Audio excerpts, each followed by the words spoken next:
Hello and welcome to episode 20 of Eternally Destined. Today we're going to be looking at the second letter of the Hebrew alphabet, and that is Bet. Bet is the second letter. It's typically represented as a house. If you notice the three sides and then one open side, the open side typically is a window. It makes the B sound or the V sound.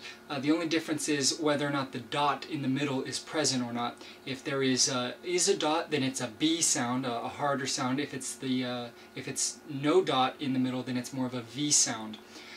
It represents house or tent, and one of the words that I think is really interesting in Hebrew is Bet Lechem. Lechem is bread. Bet is house. So the house of bread, Beit Lechem, or as we know it in English, Bethlehem. Bethlehem is the place where Jesus was born, the Messiah. Now Jesus calls himself the bread that came down from heaven. When he was talking with the Jews of his time, he said, "You think Moses gave you bread from heaven, but he didn't give you the bread. I am the bread that came down from heaven." And it's just, I find it interesting that the house of bread, what housed the bread, the city that Jesus was born, the Messiah was born, is called the house of bread. So that's Beit Lechem. Now, another word that starts with Beit is bara. Bara is the word for create in Hebrew. In Aramaic, bar, just B-A-R, bar is sun. And so if you have kind of these, if you take a look at bara, create, and you split it, you have bar, which is Aramaic for sun, and then which is the aleph. And the first letter of the alphabet, of Hebrew alphabet, is aleph. Aleph represents the Father, or God. So you have the Son of God, bar-ah. So in Genesis, you have, in the beginning, bara. In the beginning, God's Son, or the Son of God. So I think that's pretty neat.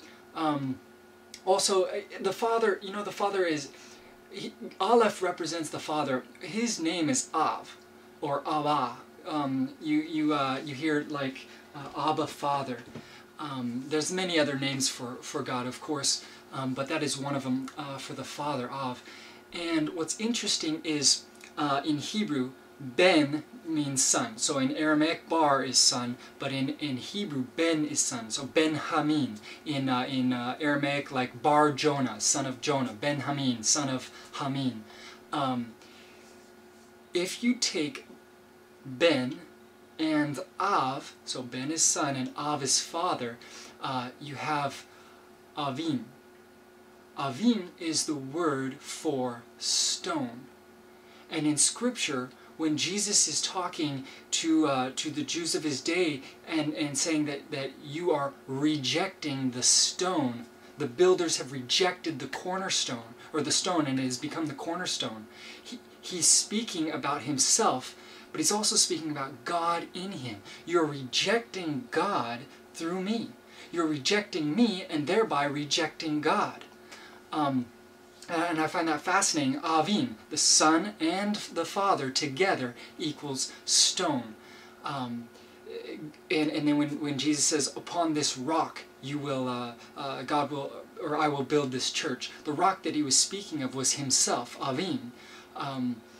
Also, I think that's another thing that's really interesting is Jesus speaks about his body. His body is Beit El. Beit El, like Elohim, Eloha, is a name of God. Beit, his house, the house of God. When Jesus was speaking about his body is literally the house of God. That's Jesus' body.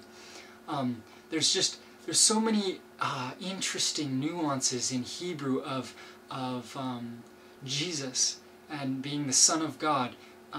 In the Old Testament, you see him all throughout the Old Testament. He is Yeshua. They call it Yeshua Meshiach, the Jesus the Christ, or Jesus the Messiah. My name is Daniel Rowe, and I just want to encourage you along your journey because you are eternally destined.